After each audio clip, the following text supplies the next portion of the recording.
Yo, what's up YouTube? It's Prince Python here, back at it again with another video. This one's completely different.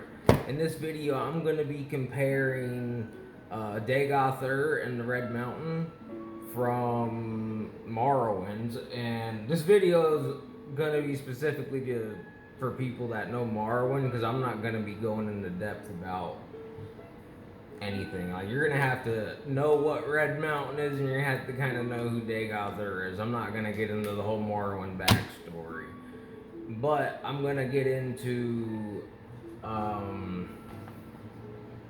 this "Can Such Things Be" by Ambrose Bierce.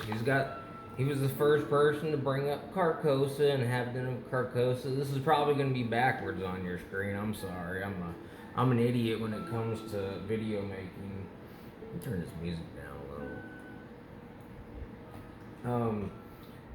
And so I'm gonna start with comparing Red Mountain to Carcosa, and then after that I'll get into comparing Dagoth with the King in Yellow, which is a little bit less solid, but it's still kind of there, and it actually a little bit touches on this in one little sentence. But so I expect people watching this are probably familiar with the King in Yellow as well, but I don't really think everyone that knows about the King in Yellow has actually read this, because this came out, I think, 3 years before the King in Yellow, and it obviously inspired some stuff in it. But yeah, I'm just gonna start. Until a sudden chill wind striking my face revived in me a sense of my surroundings, I observed with astonishment that everything seemed unfamiliar. Here we go. On every side of me stretched a bleak and desolate expanse of plain covered with a tall overgrowth of sere grass, which rustled and whistled in the autumn wind with heaven knows what mysterious and disquieting suggestion. Protruding at long intervals above stood strangely shaped and somber colored rocks, which seemed to have an understanding with one another and to exchange looks of uncomfortable significance, as if they had reared their heads to watch the issues of some foreseen event. A few blasted trees here and there appeared as leaders in the malevolent conspiracy of silent expectation. That's very vague. The main one here is about seared trees. You know, there's seared trees in the Red Mountain. Next sentence. The day I thought must be far advanced, though the sun was invisible. Now, it's been a while since I've been in Red Mountain, but I'm pretty sure you get a whole different dark sky where you don't get to see the sun. Then skipping a few sentences. Over all the dismal landscape, a canopy of low, lead-colored clouds hung like a visible curse. The ash in the sky is gray.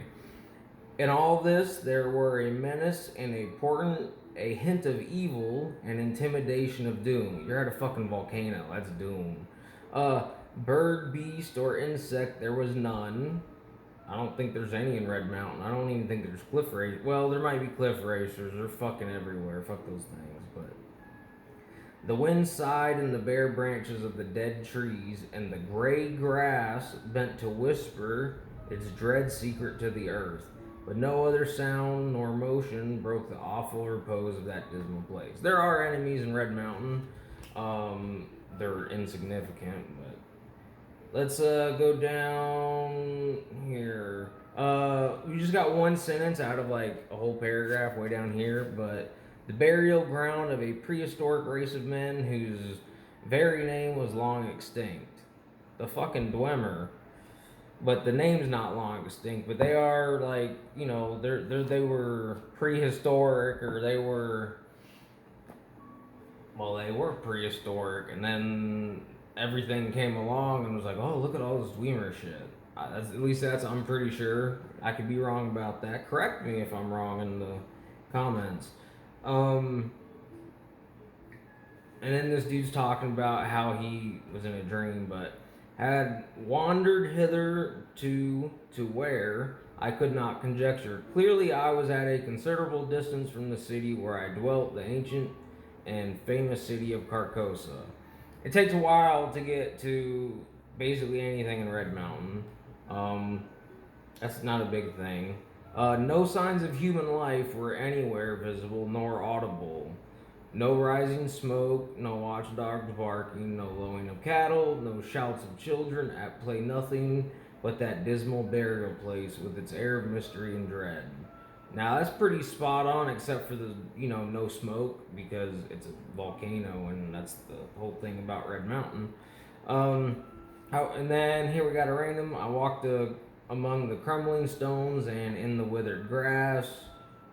You got crumbled stones and withered grass in Red Mountain. Skipping down here, this actually kind of describes Dagoth a little bit without even getting into the Yellow King. So here we go. His whole figure soon came. Sorry, I'm doing laundry. His whole figure soon came into view against the background of gray cloud. He was half naked, half clad in skins. He is half skin. I don't know if his hair was unkept. If you look at the back of his head, it's unkept. His beard was long and ragged. He has a beard. He has that little goatee thing hanging from his mask.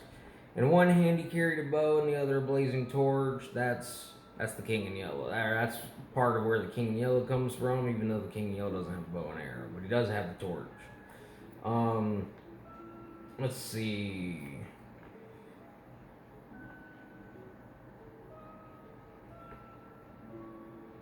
Oh yeah, then the rest just kind of talks about Carcosa.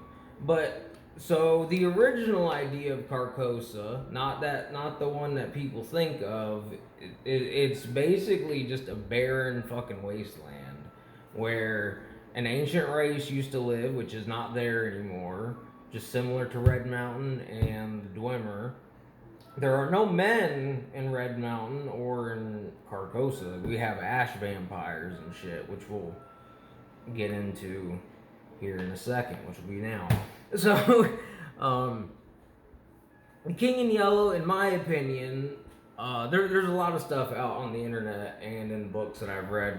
There's comparisons between him and Dionysus, Thanatos, not fucking, what, not, shit, what's the name? Hathor. Basically there's a lot of connection between many different gods, but at the end of the day, in the King in Yellow book, the minds of the people, especially in the Repair of Reputations, the very first story in the book, their minds are becoming corrupted and they're losing a sense of reality. So I personally think of the King in Yellow as a corrupting influence. It's not a physical corrupting influence, but it's a mental one. Now, Dagoth, he is also a corrupting entity, except he corrupts the body and mind. He makes slaves, and the ascended sleepers and all that, but they're all basically like slaves and with a hive mind or something. I don't know. Once again, tell me if I'm wrong. It's been a while. King in Yellow, he corrupts you, and you kind of become a slave of his, I guess, craziness or whatever, his corrupting influence. You don't think right, like the dude put it on a fucking like copper crown, and he was thinking it was like the best gold, or I don't know. And he kept it in a fucking safe. So I just think there's quite a bit of connections there. I probably had more when I thought about making this video. I don't take notes. I do all my shit improv. But if you can think of any more similarities, put them in the comments below and I'll pin them. Because I'm all about. I'm not saying Dagoth or Red Mountain was inspired by Carcosa or the King in Yellow. I'm just trying to say there's a lot of similarities. Also, last thing, King in Yellow wears his yellow cloak. Dagoth's got a gold mask. It's yellow. It looks more yellow than gold to me. It doesn't matter, just a random thing.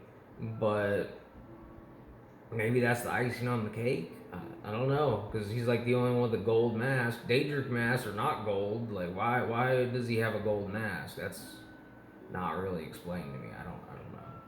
But have a good one, YouTube. Thanks for tuning in. Like I said, if you have any other similar connections, or if I did something wrong or said something wrong, put it down below and I'll pin it. I don't want to have too much misinformation. If I did get something wrong, I want it to be correct. So, thank you. Have a good one.